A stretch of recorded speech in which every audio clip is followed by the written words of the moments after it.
Welcome to Dirty Diesel Customs, where we're doing a buyer's guide on these classic body style 6.6 Duramax trucks. This is Chevy and GM trucks that ran from 01 to 07.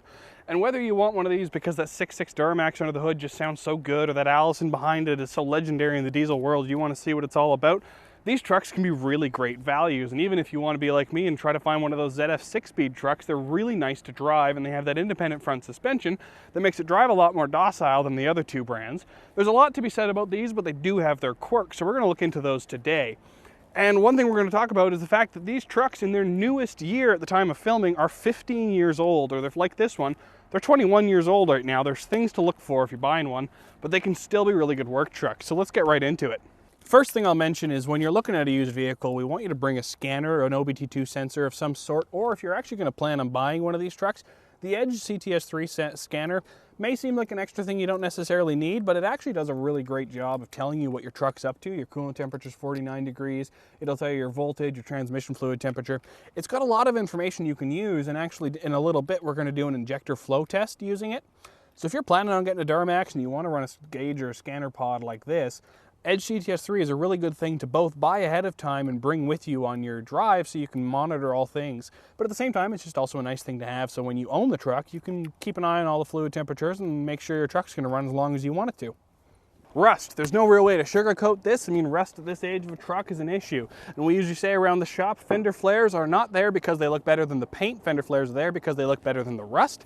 You can see on this truck there was a line of fender flare. They took it off, and surprisingly the person actually did think it looked better than the paint, but usually those can be hiding something. It's surprising to see metal behind a fender flare. Let's head back because there's a couple more areas. Right here is where all the salt gets kicked, so you want to check out the bottom of the rocker panels. These get quite rusty. You'll see here this truck's got a bit of it starting. Bottom of the doors is an area you want to check for, and under the door sills here you want to open it up and check underneath that rubber or around there to see if there's any rust starting. Back here again, you can see there was a fender flare here. As I said, it was actually covering paint. I guess he just really liked the look of fender flares. But you want to check in here, you want to check in here. This lip can catch a bunch of salt. It can cause it to rust, and that's unfortunate to see if you're trying to keep this truck nice. Tailgates on these trucks, they have a bad habit of rusting down here at the corner, starting there, here, or around the handle. This thing's decently solid, but it's something to watch out for if you want to make sure your tailgate's in nice condition. You're also going to look for dents and any kind of panel damage that it's been left open and backed into a tree or something. But the tailgate can be a high common area for rust. A good way to look at who worked on this truck is to double check in the bed. To replace a lift pump or a gas pump, if this is a gas-powered body style truck, there's a hole in the bed. That means the mechanic was lazy, because there's two ways to do it. You either drop the tank or you cut a hole in the bed and you find the pickup in the tank from the top. It's kind of just, it could be that one mechanic doing the one job, but it kind of just shows the workmanship on the truck. So you usually see about a 1 foot by 1 foot panel that's been bent, torn, moved, cut, and or JB welded back in place over where you'd find your gas tank. So it just shows the kind of workmanship on the truck, and if you want your bed to be in good shape, you might not notice it at first. Just double check that that's not how they replaced the lift pump or fuel pump. If you decided the body was okay on the truck you're looking at, another thing GM did that was kind of weird, and you want to check all 4 doors or 2 doors depending on the cab setup, it's the door handles. I don't know how many different of these generation trucks I've pulled the door handle on and it just came straight out in my hand. The plastic on these door handles is pretty cheap. I also recommend replacing it with a factory unit. The aftermarket ones will break in like 6 or 7 months. These ones, if it took 21 years for it to break, then it's going to take probably another 21 if you buy it from the dealership. It's a super simple fix, but sometimes they'll just plop them back on the passenger side door and hope you don't go in that way. Check every single door, make sure the handles work. Same thing for the inside, they'll pull off all the time. So the handles on these trucks, not sure what GM did for that, but they're just kind of weak. This one might be slightly anecdotal, but I'm going to say it anyways. The Duramaxes I've had experience with seem to burn out light bulbs faster than I expect. I don't really see that it's a problem. They don't short, they just kind of burn out sooner than I think.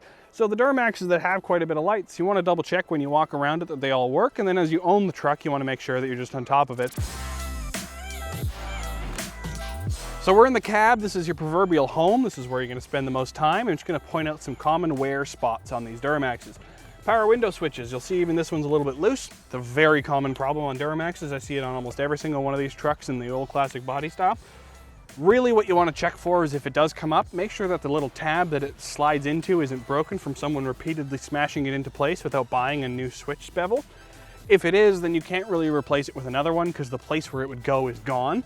If the little hole, it's a square hole, that is where this clips into is still there, you can buy a replacement unit and be on your way. But that's something a lot of people will just smack on a whole bunch, and it kind of is unfortunate because it can make the truck feel not as good if it's got a broken part on it here. Seat bolstering, I don't know how, but these trucks just love to disintegrate their seat bolstering. This one's not bad, but you can usually see them quite torn. The speakers on these trucks, I mean, these door side speakers seem to get kicked by every size 15 work boot that comes in and out of these things. It's just a matter of design. It's where they had to put it. It's where it gets in a high traffic area. So you'll see a lot of dirt sometimes on these. And what people will do is they'll balance the speaker system away from the blown speaker. So what I would do is reset all the settings on the sound system and make sure this speaker here, generally this one, isn't blown out. It'll kind of crackle. So this is actually one of our coworkers' trucks, Corey. You'll see him at the front desk. And of course, the speakers are working great. I just fired him up. The sound system is good. Next thing you want to look at is the stepper motors in your instrument cluster. You want to make sure that your tach, your speedometer, your fuel gauge, and all your temperature gauges work, because these trucks have a common issue of the stepper motor in the back of the instrument cluster will stop picking up the instrument itself. DeBoss Garage has a really good video on YouTube on how to fix that. It's not the hardest thing in the world, it's not the easiest thing in the world, but it's something you want to look into. Just a very common failure area on these things is the gauges. So the stepper motor replacement kit, not that expensive, something to work into the price if you're looking at one of these trucks. Another thing you want to look at, this switch gear here does a whole bunch of things. It's your cruise control, it's your wiper motors, and it's your signals. It's a lot of moving parts inside of this switch gear. So you want to make sure, it's also your high beam, so you want to make sure every single thing in here works. It's just a matter of functionality testing. They're decently expensive to get from GM if they don't work, but they are pretty robust. I've just noticed a couple people that have had to replace them in their trucks like these, and they've had to possibly buy 2 or 3. It's another thing that I really just recommend buying from the dealership. They were the ones that built it. It lasted this long. It may be expensive to replace, but it's likely to last the same amount of time. Where the aftermarket ones, I do sometimes find a higher failure point. It's just something to consider, but make sure this stock, which does your intermittent wipers, your high beams, your low beams, your signals, and your cruise control, busy switch, make sure it's all functioning. Now, I'm sorry, Corey, you did a really good job cleaning the truck last night, but unfortunately the roads are just terribly wet, so your truck isn't as clean as it should be.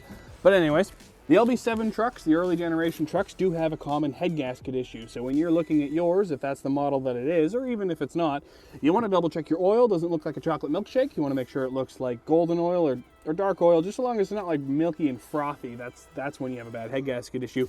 Or same thing with your coolant. You want to make sure it's that Dex Cool color, or you want to make sure it's a solid color, not a milky, frothy, terrible mess of expensive bills.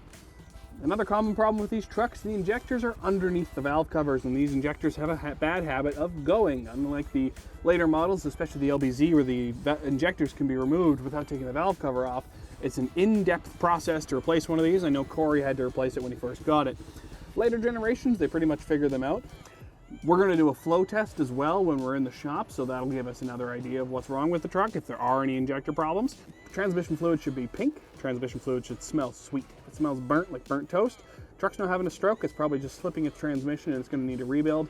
But it also shouldn't be discolored. Transmission discoloring is also a bad sign because it's usually worn clutches getting mixed in with the fluid. So you should have a nice pink, sweet smelling transmission fluid. If you don't, the Allisons aren't cheap. They're good transmissions, and that makes them not cheap. So something to watch out for on these trucks. All right, you've walked around the truck, you've taken a look at the body, you like what you see, so now you want to go drive it. What are you looking for? Well, if you have the scanner like the CTS3 or the truck already has one, you want to check the transmission cooler temperatures and you want to check the engine coolant temperatures. Both of those should sit around 190 degrees when they're up to temperature. You don't really want them to go higher than that. That can be cause or concern for bad cooling systems, transmission overheating due to excessive load. Another thing that's kind of unfortunate about the Duramax and the Allison specifically is if you have a tuned Cummins with a 48RE or something like that, and it starts slipping, well, they go slip until it fails. And that's not really a good thing, but I mean, if you have a tuned truck that has a little bit of slip because you're making more power than the torque converter can currently hold, it'll let you still drive it. If an Allison detects any slip, especially like 1-2 shifts, 3-4 shifts, and especially the 4-5 shift in these older 5-speeds, it'll put it into limp mode. So it's something you want to watch out for. I don't believe this truck does it. It's pretty good for that. But you want to watch out for the transmission, run it through the gears.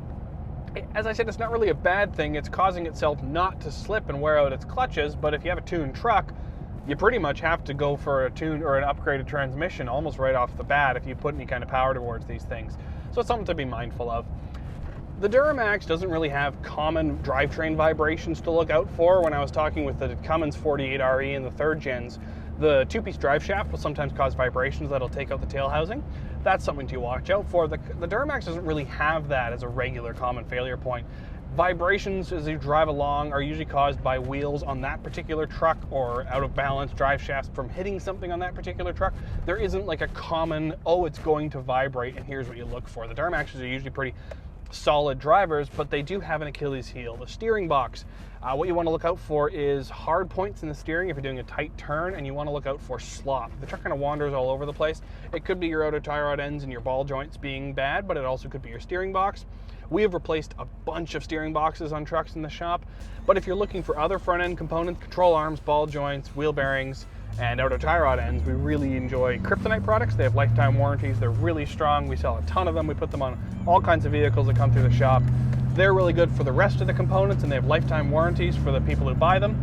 All right, so now that we've driven the truck, it's not showing us any bad signs. We are going to throw it on a hoist. There are common failure points on a Duramax, and this isn't really just to buy them. If you own a Duramax of this generation, these are things you should watch out for because they are common failure points that could leave you stranded or with a big bill. So these are what we're going to go look for on the hoist. We're going to head over there in now. All right, just before we throw the truck in the hoist, we're going to show you why we recommended bringing the CTS3. Not only can you check all of your parameters, but you can also do an injector balance test. So you're going to swipe up on the CTS3, you're going to go to diagnostics, and you're going to go injector balance rates. You're going to click on it there, you're going to let it pull up, and you want to see plus or minus 4. Anything outside of those rates means that injector is likely bad. That might be why it's misfiring or smoking. Or if it's not, it should be a sign that that one might be coming up eventually. You'll see all 8 of the injectors on this truck are within that range. You usually want to do this at operating temperature in park. But this truck, as I said, it's cold because we know what the injectors have done before. We've measured it before.